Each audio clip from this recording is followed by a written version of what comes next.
Well, sincere apologies, folks. I'm not quite sure what's happened there. But it turns out I've been sitting here talking to myself for quite a while without realising that the YouTube has decided to just give up by the look of things. But we are back, and hopefully you found your way back to this one as well. Certainly not the start that we wanted, but glad that we figured that out in a reasonable pace. So again, my apologies to everyone who has missed out on the racing there, as we try to get back underway. We get you caught up on a few things that have happened. Not a great deal of drama. And no sooner have I said that, Robinson gets it all sorts of wrong into the cutting. Big collision there, and Gilbert loses a lot of time, but manages to avoid the damage. That was a very, very big hit. Robinson's going to have to just limp that back down. Somehow gets away without any significant damage to the car. No meatball flag for Robinson, but he's going to lose quite a bit of track position here. You can see Price already starting to catch up.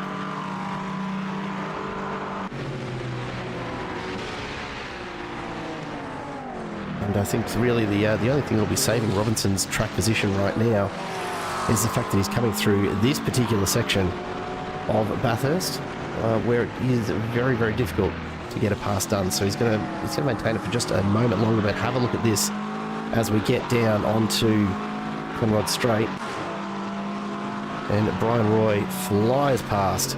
Robinson tries desperately to grab onto the slipstream, but can't get it there.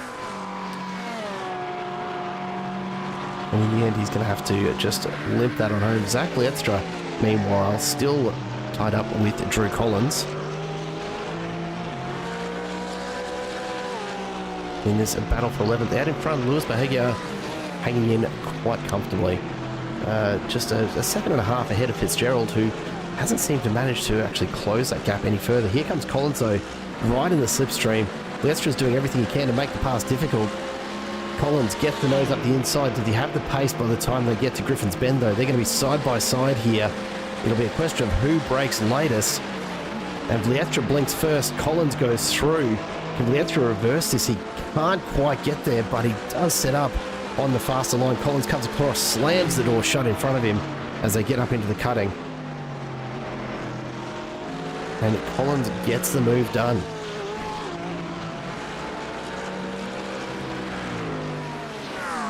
Jump forward now to Nicholas Heath. Right rear racing is just battling it out with Tim Nash as they come up the back of Conrod Straight. Heath, of course, sitting in P3 from the start, has managed to hold on to that. Tim Nash up one position. He started in 5th, now in 4th, and looking for a podium position if he can grab onto it. Certainly well placed if he can get the exit from Hell Corner right. He'll have a great run up Mountain Straight here. Of course, that Ferrari will have the pace to stick with the McLaren all the way. He's certainly close enough. Have a look at the differential start to drop now. Just a couple of tenths. It's not quite going to be enough that I expect he'll actually get there by Griffin's, but if he's late enough on the brakes, he's certainly going to set himself up for it. Fills the mirror of Nicholas Heath. Tries to throw him off. In the end, Heath just sticks to the plan, and he'll ever so comfortably move across and just give Nash no room. So Nash will have to try and hold this gap again as they get around the top of Mount Panorama. Nash can hang on to this. He'll have another crack at this once we get back to Conrod. Down in front, Bahagya now extends his lead to 1.6 seconds. So looking fairly comfortable, I would think. But we are just approaching the halfway point of this race. As you see the sparks fly off the bottom of Nicholas Heath's car. He catches up very quickly to Patrick Robinson's Porsche, which after a few repairs looks like it'll be back on track and will make it to the end, we hope. Now, this is going to be trouble for Nash. He gets caught up behind Robinson and loses a good second by the time it's all said and done. He's lost all of the advantage that he had coming down from Skyline, and that does mean that he's not going to have the position that he needs to actually latch onto the back of Nicholas Heath. So Heath timing his pass of Robinson's Porsche to absolute perfection. Made it very, very difficult for Nash, and now Nash has all the work to do to try and recover. Tim Pattinson, meanwhile, no such issues. He's right on the back of Matthew Searle, your championship leader. Again, not going to get it done this time around, but setting up. This is what you do need to do here at Bathurst, of course. You need to set up almost a full lap in advance. As we see Searle come into the pits, that's going to give Pattinson some nice clean air to get out there and try and set a couple of quick times. That's Patrick Robinson. Robinson's into the wall again.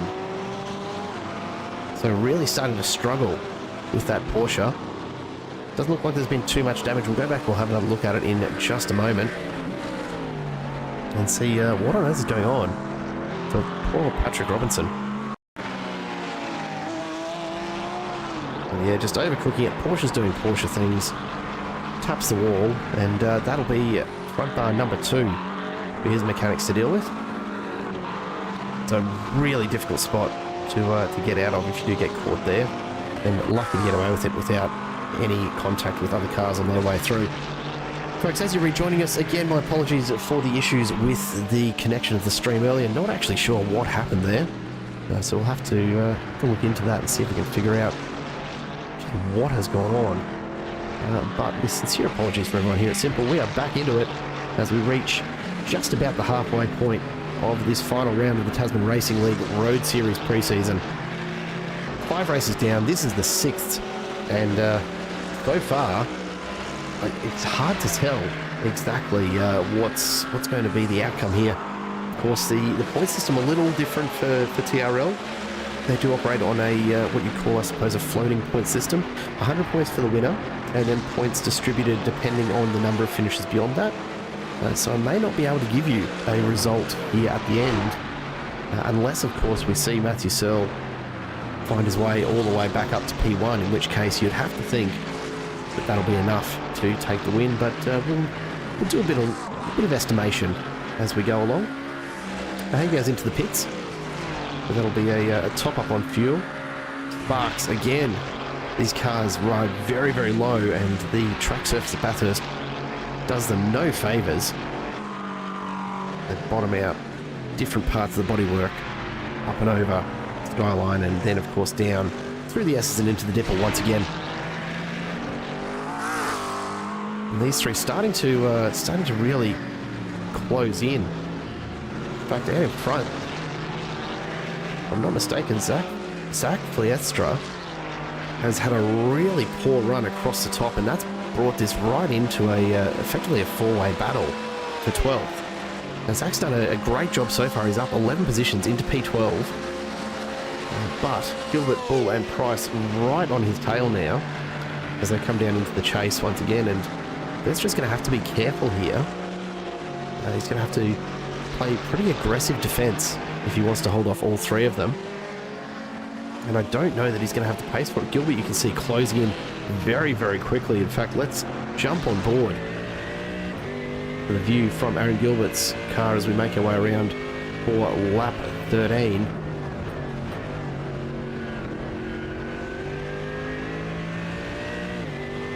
And Aaron Gilbert right in behind. You can see the rear view mirror, or rear view screen, I suppose we should say, more accurately, showing Malcolm Bull's entry right behind. He's got the inside run. Zach Flestra's making it very, very difficult for him. They're going to be side by side, but again, Flestra just has to back out and stay in this one. He wants to just tack on behind Aaron Gilbert. Not a bad decision, though, by any means. It's where you want to be, ideally, as you get to Conrod, is you want to have someone just in front of you who can give you a bit of a toe down the straight and set you up for a late pass to take the position, particularly as you get towards some of the end laps of any race here at Bathurst.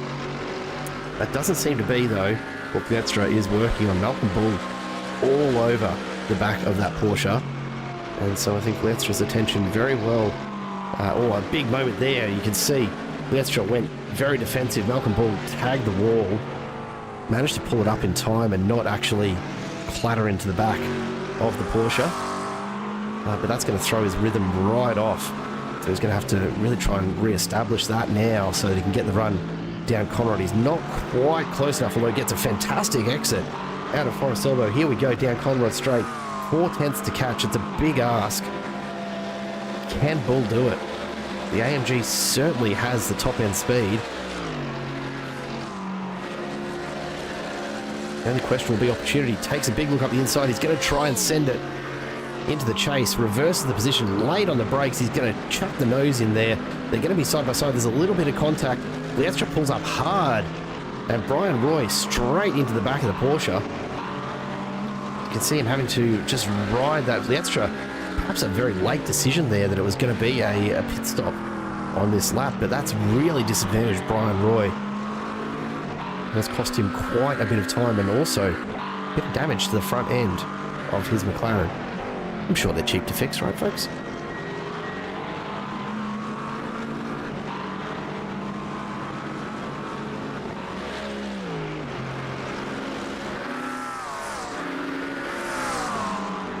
Further up towards the top end of the field, and we have a battle raging now for P4. Dale Horn ahead of our effective race leader, Lewis Behaga from Velocity SimLab.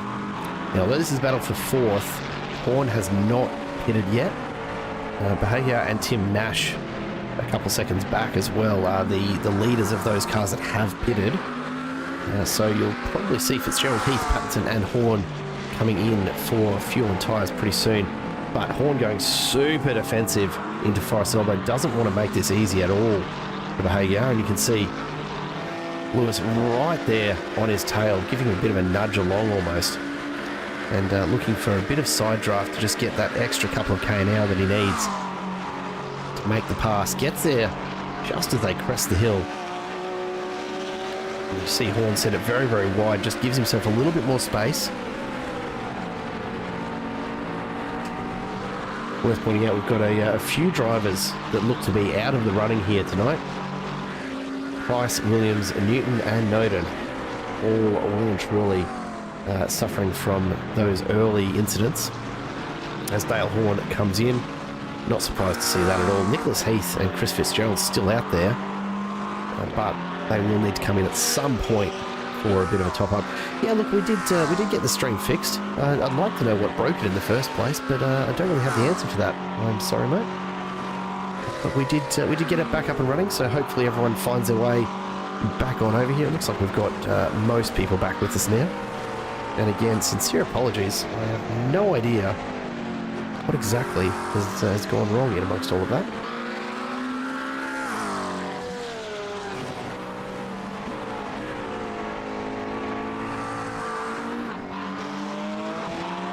Nicholas Heath sitting in P2 on track, but effectively quite a way back. Chris Fitzgerald all on his own out in front at the moment, enjoying a very, very clean run of air.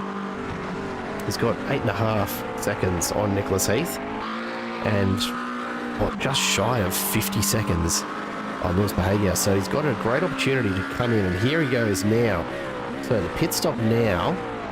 We're seeing pit times of around 55 seconds to about a minute, probably the longest of them. If Chris Fitzgerald can get this done quickly enough, there's every chance he's going to come out still in podium contention. In fact, he should do that pretty comfortably. Tim Pattinson, though, will be needing to put the effort in to try and stop that from happening. So we'll check back in just a moment. You can see Pattinson and Collins getting caught up there with the Rob Tilley Corvette, I believe that is.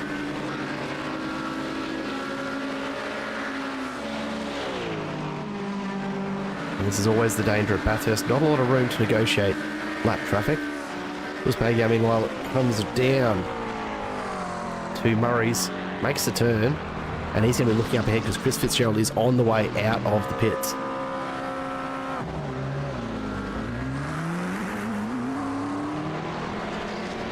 I hear there's good mountain biking in New Zealand. I'm a little jealous. Welcome to the chat. Is Fleetstra the nickname, or is that the pronunciation that I need to get right? That's what I need to know. Keep me in the loop, please, because I'd like to get that right if I can. I'm doing everything I can to get the pronunciation right, but unfortunately, it's my best guess most of the time. Tim Patton and Drew Collins continue the battle. What is worth noting though, Chris Fitzgerald has gotten out of the pits in record time, just under 56 seconds, and that's been enough to keep him ahead of Lewis in the Velocity Sim Lab at McLaren. So the positions swapped, and the undercut not working out for Lewis Behavior. In fact, almost 9 seconds of difference. That's a huge gap to try and make up. Tim Nash and Nicholas Heath continue their battle for third. As we take a look now, all of the drivers have completed a pit stop. That's pronunciation. Thank you, sir. Zach Fleetstra. I will do my very best to remember that one as we get into the season proper. Of course, Tasman Racing League's Road Series. This is the pre-season and the final race of said pre-season. But we've got a full season just ahead. In fact, only a few weeks away, really. And we'll bring that to you right here on Thursday nights. Dad would know. Look, I would hope so. I would hope so. G'day, Anthony. Shame to see you're not out there racing tonight, mate. What's going on?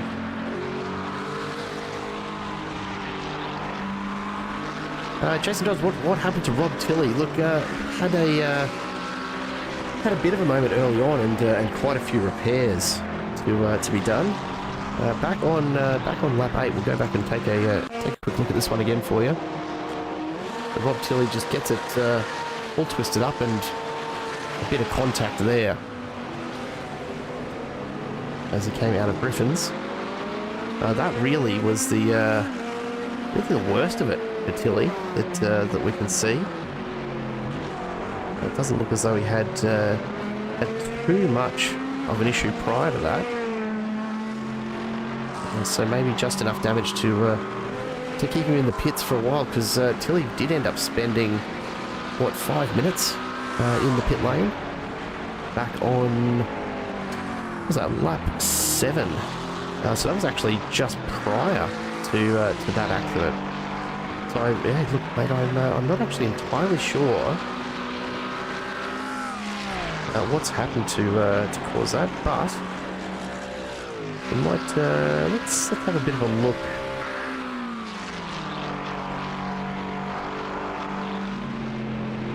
Take a look back on lap 6 with Stephen Scully making the pass on Rob Tilley, and just see if there was anything to see here. Really did have a big moment there. But yeah, look, I don't think enough damage to justify that sort of time in the pits. So I suspect there might be something else going on. That was it. Is that all it takes for a Corvette these days? Just a little nudge of the wall and they're done? There you go.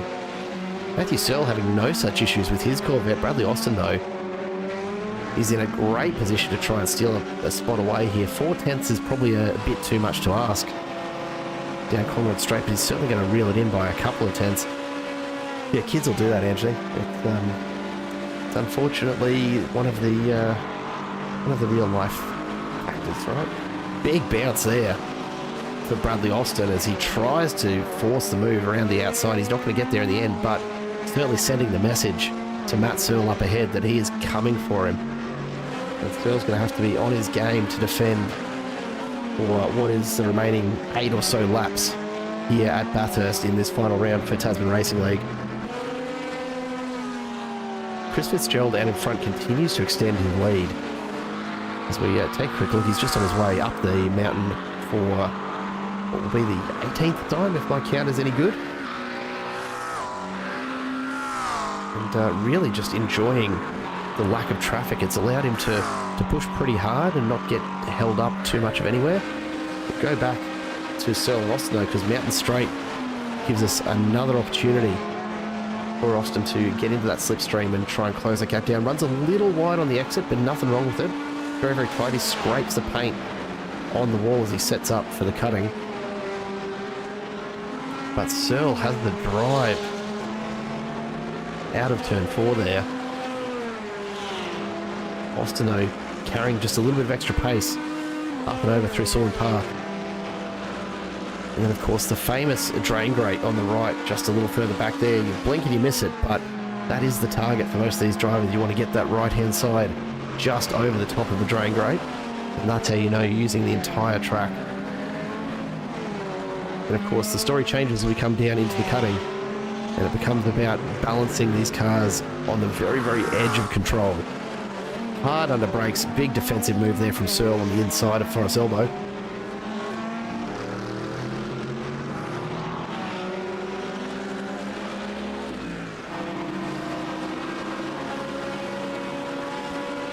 Warren Brown chiming in. Welcome to the chat, my friend.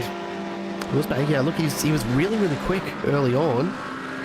And Fitzgerald, playing the pit strategy to perfection, went for the overcut, in and out, in look a pretty decent time. Behavior was much quicker in the pits. I'll give him that. Only 53.8 seconds spent in the lane. Fitzgerald spending 56, but just not getting caught up in the traffic has allowed him to really get some time made up. And as you can see, Behavior just taps the wall of Griffin's. Very easy to do there. I'm very lucky to keep it pointing the right way as we come up through the cutting and start the ascent. Got a lot of work to do here. 9.5 seconds ahead to Fitzgerald. That will be a very, very big ask to try and reel that in. Searle and Austin again on Mountain Straight. Austin can't quite get there. Has a big look up the inside. Tries to fill the mirror. But not enough to shake Searle's concentration. Got to wonder if perhaps Matthew Searle has a button down to just turn his mirrors off here.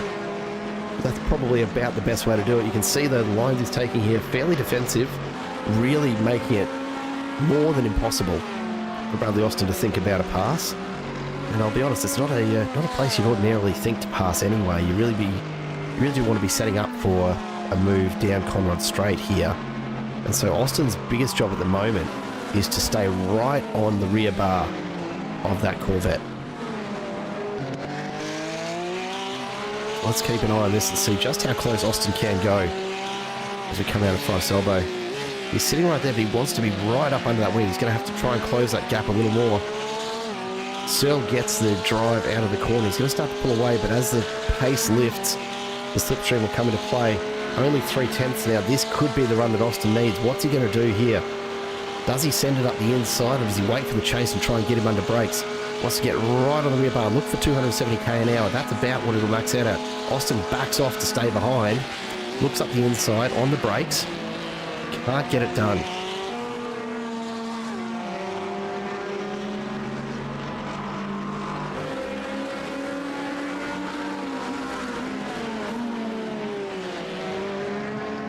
And a black flag for Patrick Robinson.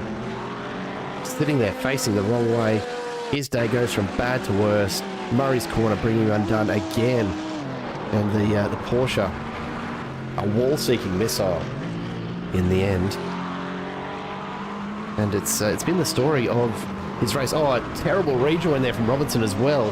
And that's put him directly in front of one of the other Porsches. And I want to say that was Chris Murray who got caught up, and it was indeed. So currently running in 7th. Thankfully doesn't look to have sustained too much damage there. But Robinson with the meatball now into the pits, and that will probably be his night of racing done. Because the repair time, I suspect, might be just a little bit too much to do much with after the tow. Lucas Blake, meanwhile, has caught up to Kieran Rice from Valhalla Motorsports. Blake sitting down 3 from his starting position. Rice up 5. But Blake finding a late turn of pace here. As we jump forward, Chris Murray, Aaron Gilbert, and Bradley Austin. No, sorry, Brian Roy, rather, at the back of this. Oh, big moment there. Aaron Gilbert backwards out of the cutting. And this is a really tough spot. There's no good way to get out of here. He's going to have to sit the car across the track, and he'll be watching his relative very, very closely. Hits the wall a couple more times. We've got more cars coming through. He's just going to have to sit there and watch the rest of the field pass. Lapped cars coming through at the moment. Kieran Rice and Lucas Blake, though, sneak through. And Aaron Gilbert has an absolute shocker. We jump forward now, though. as Patton and Collins go side by side across the line. This battle for 5th with only 5 laps to go is not over yet. Patton gets the inside line, pushes Collins all the way to the exit of Hell Corner. Can Collins respond though? He's got the draft. Could probably do with a little bit of a bump draft from Peter Ellenbogen behind. I don't know how confident I'd be with that myself. But Pattinson forced his way through there and has made the most of it. Drew Collins now will have to think about how he responds and when as we get closer and closer to the end of this race. Kieran Rice and Lucas Blake pass Murray and Gilbert as they head into the pits, but Tim Pattinson finds the drive out of the cutting and up towards Silverman Park. He is right, so Collins right there on Tim Pattinson's tail. And Drew Collins knows exactly what he needs to do. He needs to fill the mirrors of Tim Pattinson in the Send It McLaren, put the pressure on through this twisty technical section, and then be right there and ready to take full advantage down Conrod Straight. You know what they say about Bathurst, of course. You're not really racing here unless you're leaving layers of paint on every wall of every turn up and over Skyline. I'm pretty sure both of those guys managed that right there. Here you go, Collins has the run. He's tucked him right behind. Pattinson taking the ultra defensive inside line. That gives Collins the opportunity to set up his turn as they come around the corner and into the chase. Pattinson doing a great job of holding him wide, but Collins is going to have to be on the brakes very, very late. Gets it done. Can he pull it up in time, though, is the question. And in the end, makes it look pretty easy. Drew Collins goes past Tim Pattinson and steps on up into 5th. Now up 9 places from where he started this evening. Might just go back and take another look at just what happened to Aaron Gilbert and how he ended up facing the wrong way here. And it was indeed contact with Chris Murray that's done it. Whether he's turned across the front of Murray. Keep an eye on this from the overhead. Well, Murray pulled up to try and let Gilbert through at the better run, but just enough overlap there that as Gilbert's turned back in, unfortunately he's managed to turn himself around the nose. So not a great night, unfortunately, for Aaron Gilbert, because that's going to sit him in the pits for quite some time. Patrick Robinson now in pits as well as he tries to clear that meatball. Only a few close battles left in this as we approach the last moments, really the last few laps of this final race here with TRL. Searle and Austin, neither of these drivers willing to give an inch, and they've been at this for probably the last 6 or 7 laps now, I'd say. Matthew Searle's managed to hold Austin off, but I wouldn't count him out just yet. This is, of course, a strategic play, might be what Austin is thinking here. Just hold on to Matthew Searle's rear bar for the next few laps. Keep the pressure on him, particularly down Conrod and up Mountain Straight. Just make sure you're right there in behind him and have him thinking about when you're going to make that pass, but save it for Conrod Straight on the last lap. If you can get the timing right, it's pretty well a guaranteed place, but it is going to take some pretty immaculate timing from Austin, and I don't know that he's close enough that he's going to be able to pull that off here. Got a few laps to try and get himself in position, but they are ticking away very, very quickly. Chris Fitzgerald starting to lose a little bit of position to Lewis Behavior out in front, down to 8 1/4 seconds now, but still a long, long way out in front. That's down from 9 1/2 just a few laps ago. But I don't think we're going to see, barring any incident, I may have just put the commentator curse on him, of course, but barring any incidents, I don't think we're going to see anyone catch Chris Fitzgerald. He's played that pit strategy to perfection tonight, and it's going to pay off with a good haul of points. Matthew Searle in 7th, though. The question will be what this means for his championship and what sort of points that ends up being. As you can see, Bradley Austin now side by side. This might be the move he's been looking for. Down Mountain Straight, can he get on the brakes late enough on the inside? Are they going to come together here?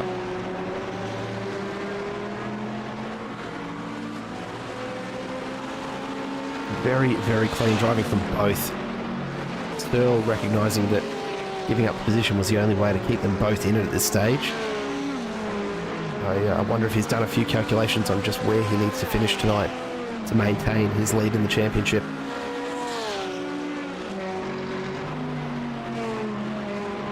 Lucas Blake and Kieran Rice still going at it for 12th back here. The Valhalla Motorsports Mercedes taking up a huge amount of real estate on this track, and Lucas Blake just unable to find a way past. He's been stuck just a half second off the back of Kieran Rice for a long time now. And as always, Bathurst proving to be a bit of a race of attrition. You can see a number of drivers out. Robinson effectively will be out of this race. Price, Williams, Newton and Noden all out in the latter stages of this race. That's it. That's the way the Bathurst tends to go.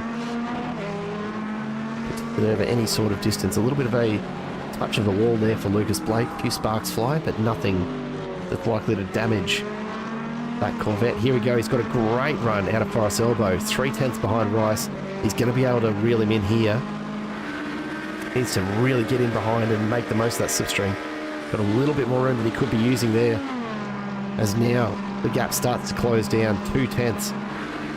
Not quite going to be close enough to make a move under brakes unless he's feeling very, very brave. In the end, doesn't even look at it. Quite happy to just sit in and take a trip around. Chris Fitzgerald really lifting off the pace here. He knows that he is well sorted, and the best thing he can do is make sure that he brings it home clean. 7.5 seconds now to Bahia. Feel free to correct me on the pronunciation of that in the chat. I'm sure I'm getting that one wrong. So with mass apologies to Lewis if I am. Nicholas Heath further back should be feeling pretty comfortable about P3 as well. So all of these drivers now out in the front, sort of 3 or 4, positioned well enough that the most important part of their race becomes finishing it in one piece, and that's exactly what we're seeing from Fitzgerald. He's quite happy to burn a second or two a lap because he knows he's got the distance in it to stay ahead of Lewis. Lucas Blake heading up the mountain, even closer again this time to Kieran Rice. Only 2/10, but there's not going to be a spot for him to make a move at this stage. Needs to hold with him up and over the top to go on board. Because Blake, you can't tell it, but behind that visor I reckon he's probably sweating quite a bit as you see the sparks fly off the back diffuser of Kieran Rice's Mercedes.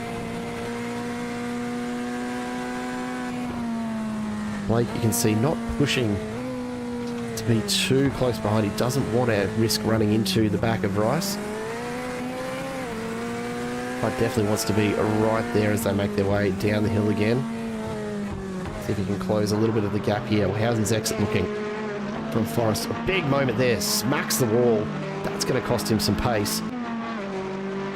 So Blake's going to have to get it done on the final lap, by the look of things.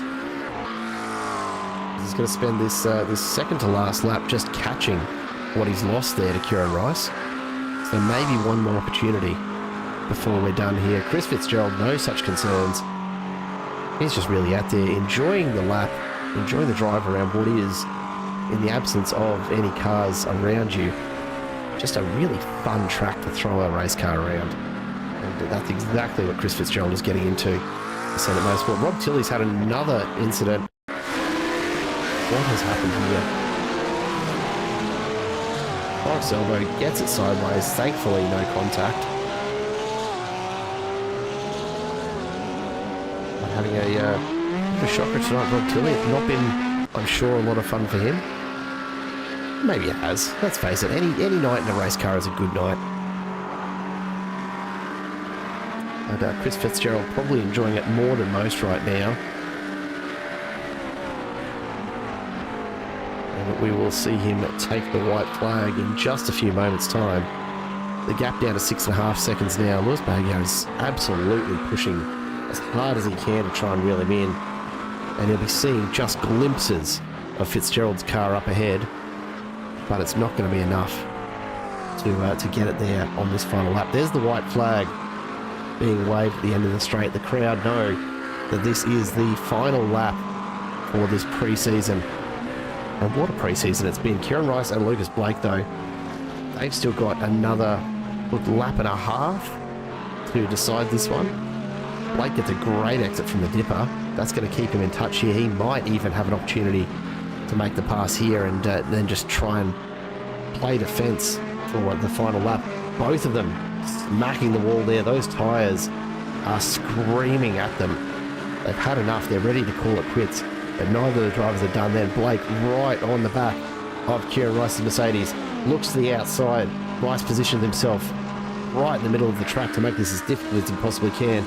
Blake's going to have to trust his brakes on the way into the chase. Very, very late on it. He's going to try and get it pulled up in time and gets it done. Can Rice respond here? Already a few tenths back. There's going to be another opportunity, though, as they make their way around. One more lap for these drivers to figure it out. And Lucas Blake finally gets the pass done. Kieran Rice just knocks somebody's front bar off to the side. I do wonder if that might have been old Aaron Gilbert's.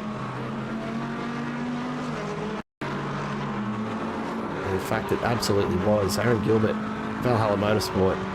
The story of his night, really, it's not been a great one for him, and a lot of damage on that Valhalla AMG. Chris Fitzgerald, though, what a race it's been for him. Has driven absolutely masterfully in terms of that strategy that he applied tonight. The overcut proving too strong in the end. And as he comes across the line, makes his way around Murray's corner for the final time. Chris Fitzgerald takes the win in the final round of the TRL Road Series pre-season. I think a massive effort, 4.8 seconds, so caught 5 seconds back in the end. But not enough as Nicholas Heath comes across and takes the last podium position. But a great race from Chris Fitzgerald. Brian Roy now has been trying everything he can to reel Matthew Searle in. Searle's going to finish in 8th. The question will be whether that is actually enough to hold on to his championship position. And I kind of think it might not be. Haven't done a lot of the maths, I'll be honest, but top of my head, it's going to be a very, very tight championship outcome here. Lucas Blake, meanwhile, has managed to hold Kieran Rice off pretty comfortably in the end, and at this rate, he actually has his eyes on Dale Horn just up ahead. So they've caught him in a rapid pace, but not quite enough for Blake to pick up another spot. He'll come home in 12th, with Dale Horn finishing just ahead in 11th, and Kieran Rice crosses the line in 13th.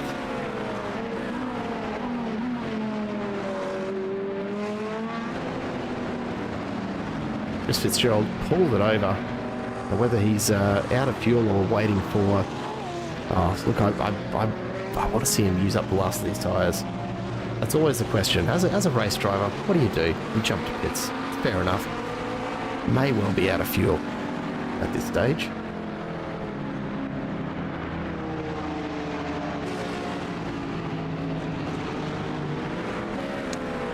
So Lewis Mago in P2 takes the exit ramp.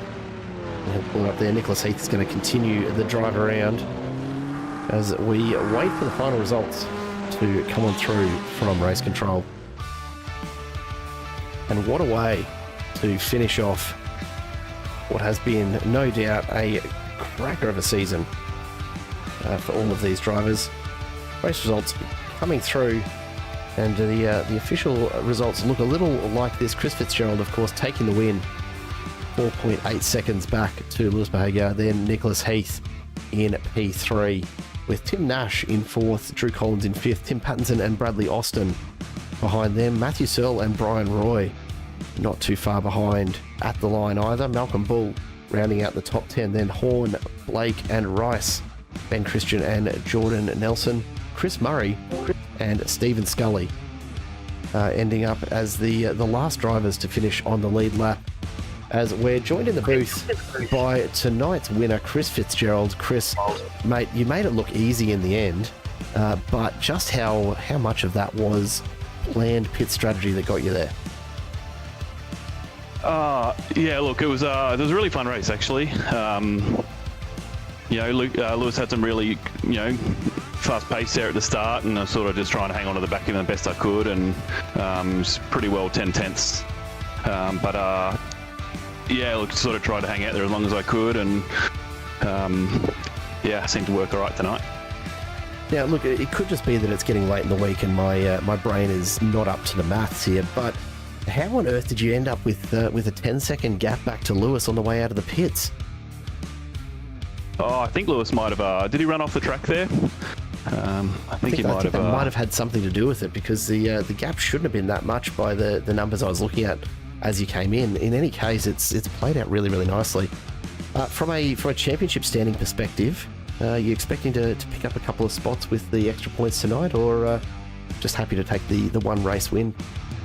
Oh, look, I'm hoping I might get a few points there, but I just really enjoy coming out here and having some fun races, and battling pretty hard. And early on in the season, I sort of had a little bit of pace, but just couldn't really bank on it, just making mistakes and things. So it was nice to just put a clean race together and get a result in the end.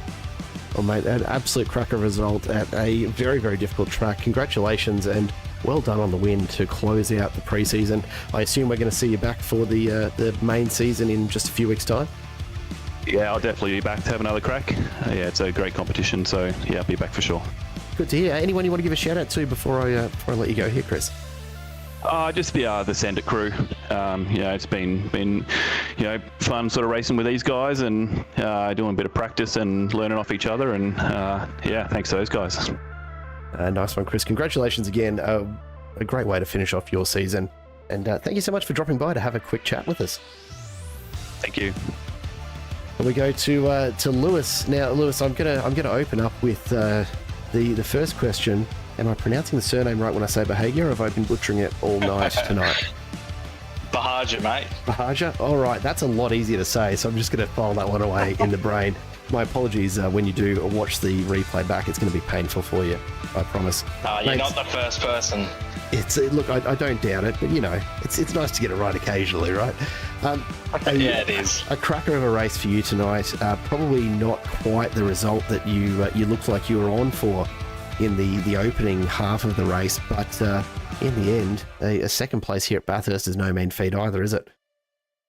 No, you can't take a second place with disappointment. I spun around not coming out of the pit lane. The lap I pitted, I spun at the last corner, and gave a 10-second gap away. So to finish 4 seconds away is pretty good. Pretty happy with that, but I think that Chris was just cruising for the last couple laps. Yeah, look, he did make it look pretty easy. You did a great job pulling back what was almost 5 seconds, but I suspect at that point Chris was probably just enjoying the drive home for the win at that stage. Lewis, a great result for Velocity SimLab, of course, for your result in the pre-season championship. Anyone you want to give a shout out to before I move on and we have a chat to our third place podium getter? Just a massive shout out to Velocity SimLab. They're absolutely great to me, all their sponsors, and thanks to Lucas for running the series. Good stuff. Well, a great race, Lewis. Thanks for putting on a great show for us. It's always good to have some quality racing to actually talk about as we watch these broadcasts. So thanks so much for getting in amongst it and putting it on for us, mate. Well done. Thanks, mate. And last but not least on the podium tonight, Nicholas Heath joins us from Right Rear Racing. Nick, a pretty kind of lonely existence for you there in P3 for a while, but can't argue with having quite a bit of clear air ahead of you at a track like Bathurst, eh? It was kind of pretty stressful early on the cold tyres, and just trying to build that gap, really just maintain that gap behind to Tim for a good portion of the race. So it was, clear track ahead, but quite stressful with that gap kind of being around a second or so for what felt like half the race. But pretty happy with that in the end. It's taken to the last race of the season to have a completely clean race, and so I think that's what I'm most happy about. You absolutely can't argue with a clean race in GT3s anytime, but to do it at a place like Bathurst is something a little bit special, because it's not exactly an easy track to get around cleanly at a cruising pace, much less pushing it at full race noise. Looking back on tonight's race, any particular highlights for you? Well, I guess kind of coming into this, I'd finally cracked into the 203 laps, and just being able to just consistently do them, throughout the whole race, and kind of had to with, Tim being about a second or two behind for the most of it. So yeah, and just keeping it clean, and a 0x race around Bathurst is nothing to be unhappy about, Mate, absolutely. I can tell you that although I don't have the perfect memory of my stats, I promise you I've never managed a 0x around Bathurst in any race I've ever done here. So it's certainly an achievement that I reckon is probably at least equal to making the podium here tonight. A phenomenal effort from you, and a great result for Right Rear Racing and for yourself. Anyone you want to say hello to before we do wrap it up here tonight, Nick? Just to kind of once again acknowledge Tim in there in fourth place. He kept me honest for a good portion of that, and I was kind of, considering maybe letting him by early on, because he was just, half a second on my case, but managed to weather the storm. So yeah, no, Tim made a good challenge, and yeah, just not enough for P1 and P2 at the end, but I'm happy regardless. So thanks. Good stuff, and congratulations to everyone on the podium tonight for some cracking results in what was a pretty eventful final race of the season. Nicholas Heath there joining us just to talk through P3. The results as they stand at the end of this final round for Tasman Racing League's Road Series have been on your screen. Of course, the points to be calculated from here, and then of course the season winner will be crowned in the TRL Discord, I am sure, once everything is officially decided and wrapped up for this season. But of course, that'll do us here tonight from Simple Racing Broadcasts, and do hope you've enjoyed the coverage. We will be back. Of course, this has only been the final round of this pre-season series. We will be bringing the full first season to you in just a few short weeks, so make sure you don't miss any of that. Do grab a quick subscribe down below so you get notified as those events are posted into our broadcast calendar. We've got plenty more racing on the way, of course, over the next few weeks. Most of our leagues are taking a bit of a mid-season break, so to speak.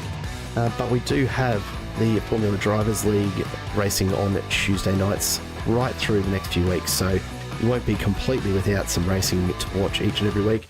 Until we do bring that to you next week, though, that is all from us here at Simple. And on behalf of everyone at Tasman Racing League, thank you so much for tuning in. We do hope you have enjoyed the coverage here tonight, despite the issues early on. And again, our sincere apologies for that one.